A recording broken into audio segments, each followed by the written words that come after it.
रायगड महाराष्ट्रासह देश विदेशातील ताज्या बातम्या पाहण्यासाठी मॅक्स इंडिया लाईव्ह चॅनलला सबस्क्राईब करा आणि बेल आयकॉन दाबायला विसरू नका.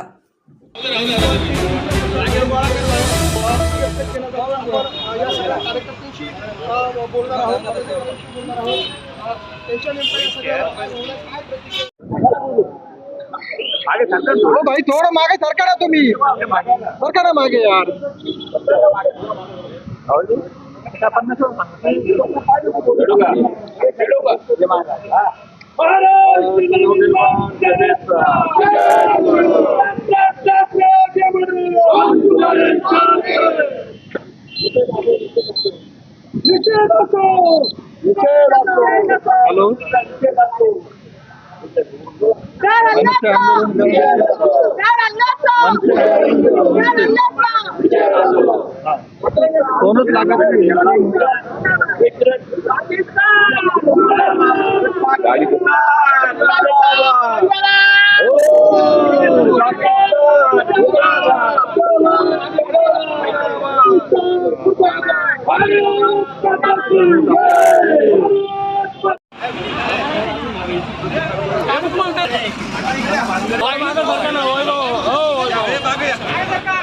आउटपुट घ्या ना.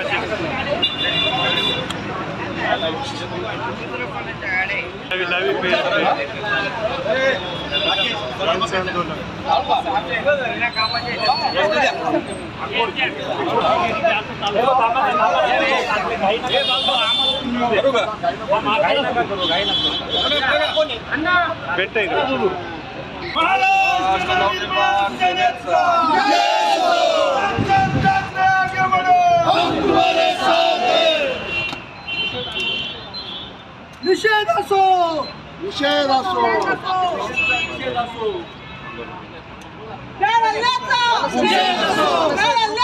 थोडं मागे सरका.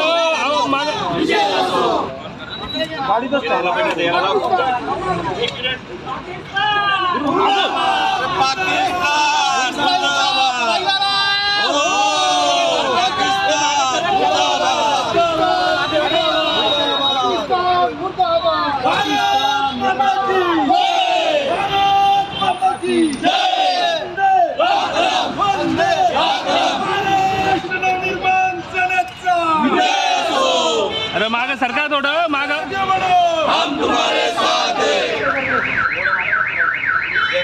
पर्यटन के ऊपर हमला हुआ, 27 करोड़ की मौत हुई, तो क्या कहेंगे उसके? कल जम्मू कश्मीर में अपने देश के 22 लाख से ज़्यादा पर्यटक वहाँ गए थे. उसमें से 30 लोगों की जान गई है, 30 लोगों को मारा गया है. ये पाकिस्तान की संगठन है.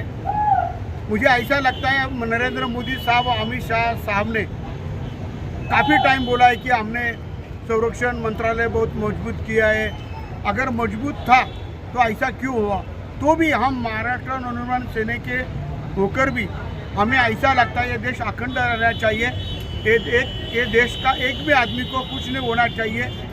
जो पाकिस्तान ने किया है उनको सबक सिखाना चाहिए मोदी साहब ने, शाह साहब ने.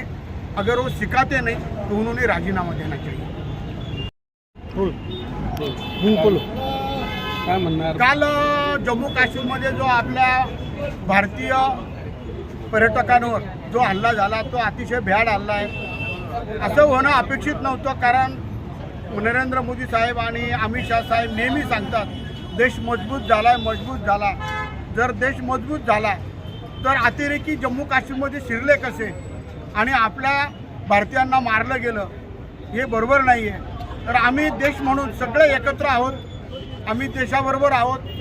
देशावर जी अशी आपत्ती अशा घटना घडतील त्यावेळेस महाराष्ट्र नवनिर्माण सेना संपूर्ण बरोबर राहणार आहे. परंतु असं होणं अपेक्षित नव्हतं.